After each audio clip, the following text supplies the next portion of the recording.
Welcome to Spinning. My name is Josh Taylor. In this video, I'm going to show you how to calibrate or do a zero offset on a SPINPower Studio or Performance crank using our SPINPower Crank Connect app that is available for both iOS and Android devices. Now, before we get into calibrating your crank arm using that wonderful app, let's talk about when you should calibrate your crank or cranks if you're at a facility. The simple answer to this is as much as reasonably possible. If you're riding from home, I would suggest that you do the calibration before each and every ride. The reason being is that it is so quick and easy to use the app that is well worth it. If you're at a facility and you need to calibrate multiple crank arms, we recommend that you do a calibration on each and every crank arm at least once or twice a week, or if you're seeing a variance in power number on a specific crank that needs addressing. So let's go ahead and go through the SPINPower Crank Connect app and how to use it. So of course, I'm going to go ahead and open the app. And the first thing you're going to see, the app will walk you through exactly what to do.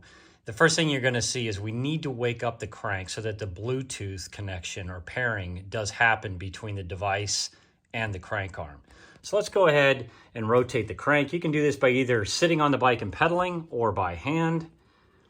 And after a few revolutions, you're going to see the crank arm will actually turn on and you're going to see it on screen. So in this example, you can see I have 40666, and on the side of your crank arm, you're going to see that number stamped into the side that shows me that's 40666. So in this example, I'm only connecting one crank arm.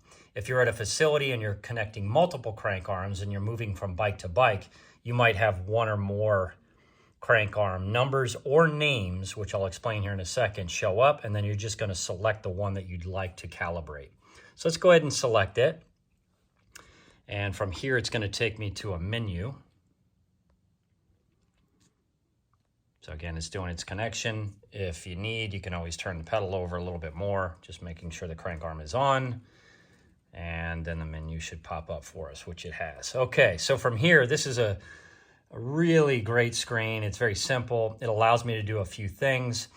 First being, I can see the crank arm that I'm connected to. I can see the percentage of battery that is left on the batteries in the crank arm. And I have a rename button. So I can select that, and that's going to pop up my keypad, which will allow me to change the number that comes from the factory on the crank arm to what I'd like. So if I'm at a studio and I have multiple bikes, I might name this bike 1 or 2 or 3 or 4. That way I know that it's much easier to find which crank arm I'm connecting to or which one I am connecting to. So that's nice to do. In this case, I'm not going to change the name, so I'm just going to go ahead and keep that number. I've got my serial number. I've got my AMP Plus ID number. Firmware update. You can update it if it needs it. In this case, I've already updated it. If it needed updating, it would be blue and allow me to hit it, and it will do the update automatically.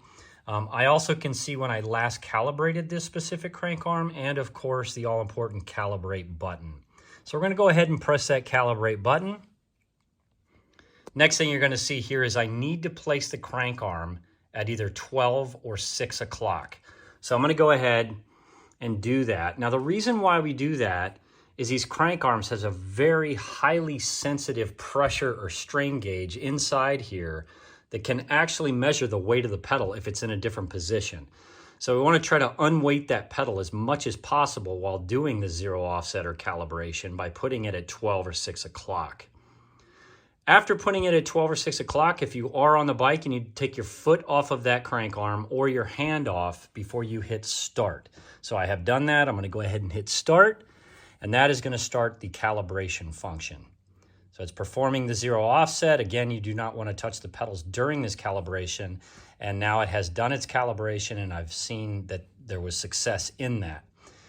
From here, I can either exit the app and begin a ride, or I can go back by hitting the go back button, and it takes me back to that main menu if I need to do anything else. So that is how you calibrate a SPINPower Studio or Performance crank using the SPINPower Crank Connect app.